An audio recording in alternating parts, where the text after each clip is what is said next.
जीवन में गिफ्ट यानी उपहार कभी न कभी किसी न किसी व्यक्ति से मिल ही जाते हैं। लेकिन अगर मैं आपको ये कहूं कि किसी विशिष्ट प्रकार के गिफ्ट लेना आपके लिए परेशानी देने वाला बन सकता है, परेशानियों को जन्म दे सकता है, तो हो सकता है बहुत से लोगों को इसमें एक आश्चर्य नजर आए। लेकिन हाँ, ये बात भी कुंडली से पता लगाई जा सकती है कि किस प्रकार के गिफ्ट आपको लेने से बचना चाहिए। और इसके अलग अलग सूत्र भी है, अलग अलग बातें भी इसके विषय में कही जाती है।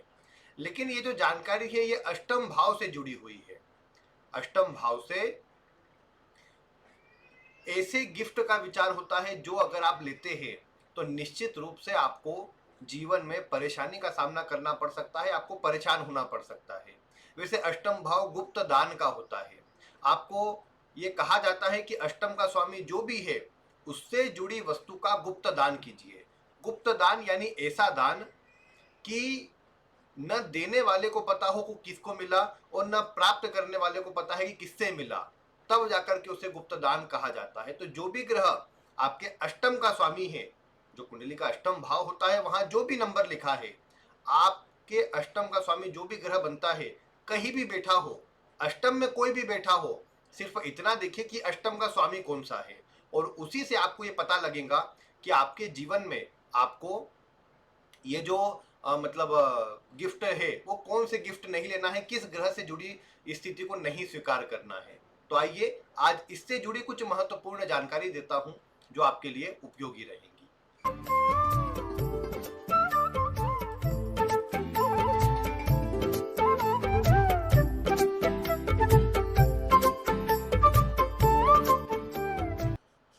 प्रिय दर्शकों, नमस्कार। आज मैं आपको अष्टम भाव से जुड़ी एक अत्यंत रोचक और नवीन जानकारी देने वाला हूं, जिसमें मैं आपको ये बताऊंगा कि ऐसे कौन से उपहार है, ऐसे कौन से तोहफे हैं, ऐसे कौन से गिफ्ट है जो आपको नहीं लेना चाहिए।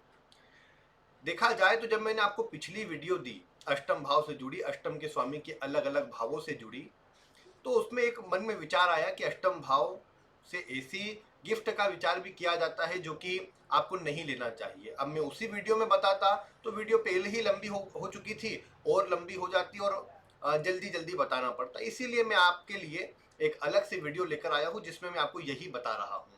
अगर आपने देखा आपके अष्टम भाव में यानी इस कुंडली में, जैसे आप देख पा रहे हैं कि एक जहां पर रंग किया हुआ है और 8 का अंक लिखा है, वहां पर अगर आपकी कुंडली में 5 का अंक लिखा है तो सूर्य स्वामी बनेंगे। अब सूर्य कहीं बैठे हो उससे मतलब नहीं है, सूर्य स्वामी बने हैं तो सूर्य से जुड़ी वस्तु, सूर्य लाल चीजों को दर्शाता है, ग्रह के रंगों को भी लिया जाता है, ग्रह से जुड़ी वस्तु। अब जैसे सूर्य जैसा ग्रह है, सूर्य मेनली तांबे से जुड़ी कोई वस्तु हो, सूर्य के लिए मैं कहूँ कि लाल वस्तुएं हो, या कोई ऐसी चीजें हैं जो आपके सम्मान में, मतलब सम्मान बढ़ाने में, जैसे पगड़ी होती है, पगड़ी कहा जाता है कि सम्मान का प्रतीक है। तो अगर आपको कोई पगड़ी देता है तो ऐसी चीजें आपको नहीं स्वीकार करनी चाहिए जो सूर्य के प्रभाव में आती है। और ऐसी कोई चीज जो आप सर पर पहने, सर पर रखे, जिसे अगर पुराना समय होता, मैं बोलता मुकुट आदि, वो आपको नहीं लेना चाहिए। तो ये सूर्य के प्रभाव में, जिससे आपको बचना चाहिए। बात चंद्रमा की करेंगे, यानी अष्टम भाव में 4 का अंक लिखा है, तो आपको कोशिश करनी चाहिए कि लिक्विड में कोई चीज ना ले, खाने की कोई चीज ना ले, सफेद वस्तु से थोड़ा सा आप परहेज करें, उनसे थोड़ा बचे। और धातु में बात करेंगे तो चांदी चंद्रमा के ही प्रभाव में आती है, तो चांदी लेने से भी बचना चाहिए। अगर आपने देखा अष्टम भाव में 4 का अंक लिखा है तो लिक्विड वाली खाने पीने की कोई भी वस्तु अगर कोई आपको देता है तो उससे बचना चाहिए। आपको ना लेकर किसी अन्य को दे देना चाहिए, वो अच्छा रहेगा। या खुद स्वीकार ना करें, खुद ले भी लेते हैं तो किसी अन्य को देते, तो ये आपको ध्यान रखना है। इसके अलावा अगर आपके अष्टम भाव में 3 या 6 का अंक लिखा है तो बुध स्वामी बन जाएंगे। अब बुध का जो प्रभाव होता है ये छोटे बच्चों से जुड़ी चीजें आती है, जैसे बच्चों के कपड़े हुए, या मतलब मैं कहूँ कि प्रतिमा में गणेश जी की कोई छोटी प्रतिमा गिफ्ट करी, तो आप उसको अपने पास ना रखिए, वो किसी अन्य को आप भी गिफ्ट कर दे, क्योंकि वो आप उस समय तो ले लेंगे लेकिन वो परेशानी वाला हो तो क्यों आप उसे लेना चाहेंगे। इसीलिए बुध से जुड़ी हरी चीजें होती है। कुछ अगर दालें वगैरह की बात करेंगे तो वो भी बुध के प्रभाव में, खिलौने वगैरह सब बुध के प्रभाव में आता है, और उन्हें स्वीकार करना आपके लिए उतना अच्छा नहीं रहेगा, वो आपको प्रॉब्लम देगा, उनसे आपको बचना चाहिए। बाकी अन्य भी चीजें जो आप बुध से जुड़ी जानते हैं उनसे बचना चाहिए। अगर आपने देखा कि अष्टम भाव में 1 का या फिर 8 का अंक लिखा है तो मंगल स्वामी बनते हैं। अब मंगल स्वामी बनेंगे तो मंगल ऊर्जा वाला ग्रह है, तो ऐसी कोई भी चीज जो आग से अग्नि से जुड़ी हुई है, या फिर मंगल जैसे मतलब मंगल में अधिकतर जो हाथ पे कुछ पहनने वाली कोई वस्तु हो तो वो भी आपको नहीं लेना चाहिए, क्योंकि या फिर जैसे अगर मैं कहूँ कि जिम का कोई सामान हुआ, या जो आपकी एनर्जी को बढ़ाने के लिए कोई भी चीजें आपको दी जाए तो वो आपको स्वीकार नहीं करना चाहिए, उससे आपको बचना चाहिए। हाँ, ये बातें मतलब मैं कहूंगा कि कोई भी आपको किसी समय पर गिफ्ट दे तो उससे बचना चाहिए ऐसी चीजें लेने से। बाकी मंगल, चूंकि आप जानते हैं कि लाल चीजें मंगल में भी आती है, तो लाल चीजों से बचना चाहिए। या फिर जो मतलब मैं कहूँ कि ऐसे एनर्जी वाली चीजें हो, आग से जुड़ी हुई हो, उनसे बचना चाहिए। मेनली ये सब चीजें आएंगी।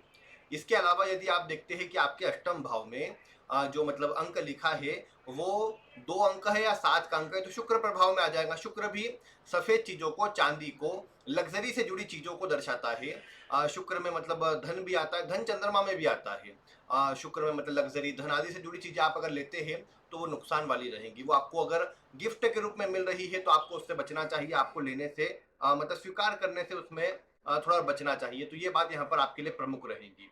बाकी इसके अलावा एक और बात आती है कि जैसे अष्टम भाव में अगर शुक्र हो तो शुक्र में मतलब जैसे उनके लिए परेशानी वाला बन जाता है, या शुक्र की राशि हो तो जो लोग किसी प्रकार से दहेज स्वीकार करते हैं, बड़ी मात्रा में गाड़ी लग्जरी आदि की मांग करते हैं, उनके अगर अष्टम भाव में शुक्र की राशि 2 या 7 का अंक है तो उन्हें दहेज लेने से ही परेशानी आती है, तो ये भी एक समस्या रहती है। इसके अलावा 9 या 12 का अंक हो तो गुरु, गुरु यानी किताबें, बुध में भी किताबें आती है लेकिन वो धार्मिक ना होकर के ऐसी जनरल किताबें हो सकती है। गुरु की बात करेंगे तो गुरु में धार्मिक किताबें आती है, मूर्ति या फिर कोई धार्मिक चीजें जो भी होती है वो गुरु से जुड़ी हुई है, तो वो चीजें स्वीकार नहीं करनी चाहिए। पीली वस्तु, सोना आदि स्वीकार करने से बचना चाहिए। अब आप कहेंगे कि कोई सोने का गिफ्ट देगा तो कैसे स्वीकार ना करे, तो मैं यही कहूंगा कि वो आपके लिए ही परेशानी वाला है। आप जितना लेंगे उससे ज्यादा आपको भरना पड़ जाएगा, तो उससे बचना चाहिए। बाकी आपकी सोच अपनी है, आप देख सकते हो उसका प्रभाव। बाकी यही कहूंगा कि गुरु का प्रभाव जिन जिन चीजों पर आता है, किताबों पर, धार्मिक चीजों पर, धार्मिक मूर्तियों आदि पर, उनसे आपको बचना चाहिए, वो सब आपके लिए नुकसानदेह रहेगा। बाकी अगर शनि हो तो शनि में वैसे लोहे से जुड़ी चीजें, लकड़ी से जुड़ी चीजें, पुरानी चीजें, डेकोरेटिव चीजें जो कई बार गिफ्ट में दी जाती है, उनसे आपको बचना चाहिए। वैसे तो लोहे से कुछ बना हुआ हो तो वो भी स्वीकार न करें। और बाकी अगर आप देखते हैं कि अगर अष्टम भाव में शनि की राशि आती है तो जितने भी मतलब आप देखते हैं प्राचीन चीजें होती है, पुरानी चीजें, वो आपको अगर देते हैं तो आपके लिए नुकसानदेह रहेगा, उसको अपने पास ना रखें। अगर समझो सामने वाला गिफ्ट दे रहा है, अब बहुत से दर्शक कहेंगे कि ये है कि हम गिफ्ट के लिए सामने वाला व्यक्ति सम्मानित है, बड़ा है हमसे, मना तो नहीं कर सकते उनको।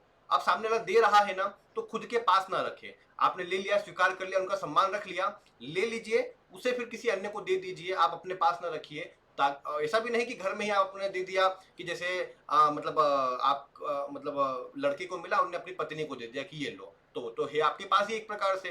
कोशिश करें कि अगर ऐसा कोई गिफ्ट है जो रखना बहुत जरूरी नहीं है तो आप उसे मतलब कहीं पर अन्य जगहों पर दान कर दे। कोई अगर उपहार वगैरह किसी अन्य को आप भेंट कर दे, बाकी अपने पास न रखे। अब वो हो सकता है कि मतलब आप ये सोचे कि नहीं क्या दिक्कत है, रख लेते हैं, लेकिन वो आप विश्वास मानिए, अगर पूर्व की किसी की बातें आप देखेंगे तो आपको जरूर से देखने को मिलेगा कि वो चीजें आप कहीं ना कहीं रखते हैं तो प्रॉब्लम आती है। इसका उल्टा ये होता है कि 12वें भाव में कोई ग्रह होता है ना, तो वो गिफ्ट आपको मिलती है और आप रख भी सकते, कोई दिक्कत नहीं होती। जैसे 12वें भाव में शुक्र हो तो मैंने बताया था कि घड़ी गिफ्ट में मिलती है, शुक्र के लिए घड़ी ली जाती है तो घड़ी गिफ्ट में मिलती है। अब मतलब मैं कहूँ कि घड़ी मिल रही है तो वो आप यूज कीजिए 12वें भाव में हो तो, लेकिन अष्टम में हो तो आप यूज ना करें, वो घड़ी आपके लिए प्रॉब्लम वाली बन जाएंगी। तो यही सब बातें हैं कि अगर अष्टम भाव से जुड़े ग्रह से जुड़ी कोई वस्तु आपको मिल रही है तो उससे बचना चाहिए, वो आपको प्रॉब्लम देगा, वो आपको खराब करेगा। जैसे कई बार देखा गया कि घड़ी वैसे भी अष्टम भाव का सूचक है, घड़ी क्योंकि अष्टम भाव आयु का है, मृत्यु का है, तो इसीलिए घड़ी जो है अष्टम भाव का ही प्रतीक है। जब आप ये करते हैं कि विवाह में तो चलो चालू घड़ी दी जाती है कि उनका विवाह चलता रहे, या कई बार गिफ्ट आदि में भी एक घड़ी दी जाती है तो वो ठीक रहता है। लेकिन एक बात क्या है ना, घड़ी जब अगर आपका पर्टिकुलर शुक्र अष्टम में है या शुक्र की राशि है तो दिक्कत हो जाती है घड़ी गिफ्ट में लेना। बाकी आपने देखो, अगर दोस्त मित्र आदि में एक बात नोटिस करना, अगर आप उनको गिफ्ट में घड़ी देते हैं वो संबंध खराब हो जाते हैं। आप नोटिस करके देखिए कि अगर किसी मतलब मित्र को आपने घड़ी भेंट करी, वो घड़ी आपकी खराब हो जाएंगी, वो घड़ी आपकी मतलब घड़ी तो खराब नहीं होंगी, वो आपके संबंध खराब हो जाएंगे, तो वो समस्या यहाँ पर आती है। तो इसीलिए इस बातों का ध्यान रखिए, छोटी छोटी बातें हैं लेकिन फर्क बहुत पड़ता है। बाकी आप देखिए आपकी कुंडली में अष्टम में कौन सी राशि है, कौन सा ग्रह है, कोई प्रश्न हो तो बताइएगा। बाकी ये एक छोटी सी जानकारी थी जो आपको देना जरूरी थी, मैंने दी है, कोई प्रश्न हो तो बता दीजिएगा। बाकी आज की वीडियो में इतना ही। वीडियो देखने के लिए आपका बहुत बहुत धन्यवाद।